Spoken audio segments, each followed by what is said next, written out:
আল্লাহ না কিছু সময় বাণিজ্যিক বিৰতিৰ পিছত আমি উভতি আহিছো অভিমতৰ পৰৱৰ্তী অংশলৈ। ইতিমধ্যে আপোনালোকে গমেই পাইছে আজি ৮২ সংখ্যক খগেন মহন্তৰ জন্মদিন আৰু তেখেতৰ জন্মদিনত অসমৰ বিভিন্ন প্ৰান্তৰ একাংশ উদীয়মান আমি প্ৰতিযোগীক বিশেষকৈ প্ৰতিযোগী বুলি এই কাৰণেই কৈছো যে তেখেতৰ সোঁৱৰণতে অনুষ্ঠিত হোৱা এখন প্ৰতিযোগিতাত তেওঁলোক শ্ৰেষ্ঠ বুলি বিবেচিত হৈছিল আৰু নলবাৰী নাট্য মন্দিৰত খগেন মহন্তৰ সোঁৱৰণত ফ্ৰেণ্ডছে সেই অনুষ্ঠানটোৰ আয়োজন কৰে। সেই প্ৰতিযোগিতাত যিসকল শ্ৰেষ্ঠ বুলি বিবেচিত হয় তেওঁলোককে আজিৰ দিনটোত আমি আমাৰ ষ্টুডিঅ'ৰ অতিথি কৰোঁ আৰু তেনেকুৱা ছগৰাকী প্ৰতিযোগী আজিৰ অভিমতৰ অতিথি। মই অংকুৰ শৰ্মা, অংকুৰৰ কাষলৈ আহিছো।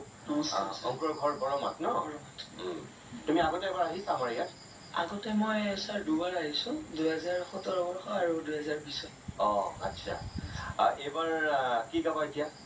মই এইবাৰ প্ৰথমে শ্ৰদ্ধাৰ গণশিল্পী খগেন মহন্তদেৱক আজি এই পবিত্ৰ দিনটোত তেখেতক সুঁৱৰি ৰচনা কেশৱ মহন্তদেৱ আৰু গাইছিল আৰু সুৰ কৰিছিল খগেন মহন্তদেৱে। গানৰ কলাত গীত গাবলৈ গৈছে। ঠিক আছে, গোৱা।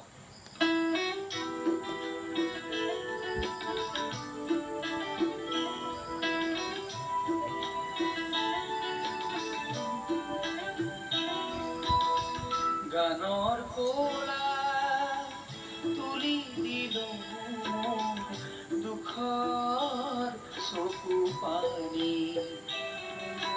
ধুই দে ধুই দে তাৰে মোৰা আহত দেহৰ কেঁচা তেজখিনি কেঁচা তেজখিনি।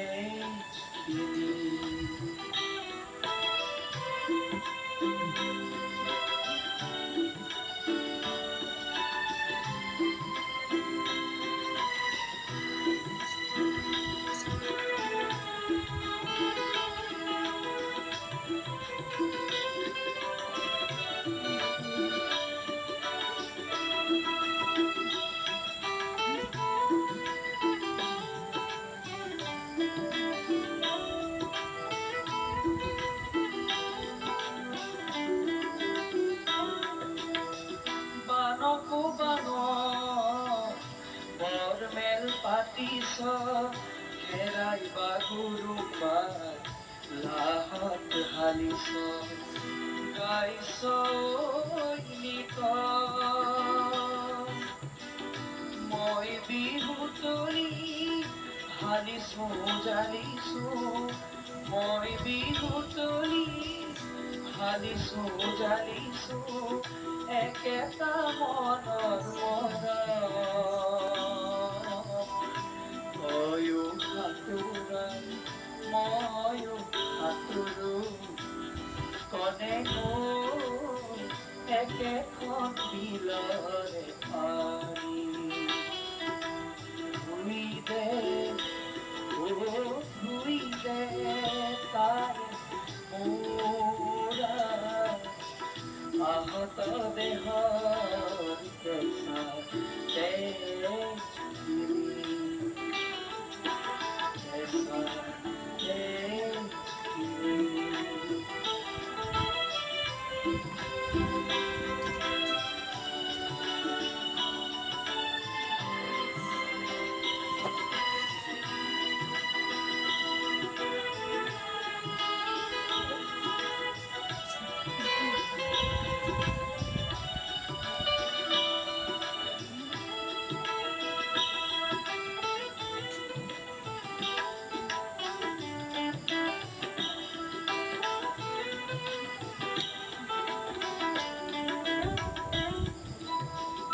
আয়ো একেজনী ঘৰো একেখনি একে মাটি ভাঙো কাটি হাবিয়নি নুখৰি সাঁতৰি দিশতে আনিছ শিপা কাটিবলে দিশতে আনিছ শিপা কাটিবলে ভাবি কটা আইলে তুলি ঘাট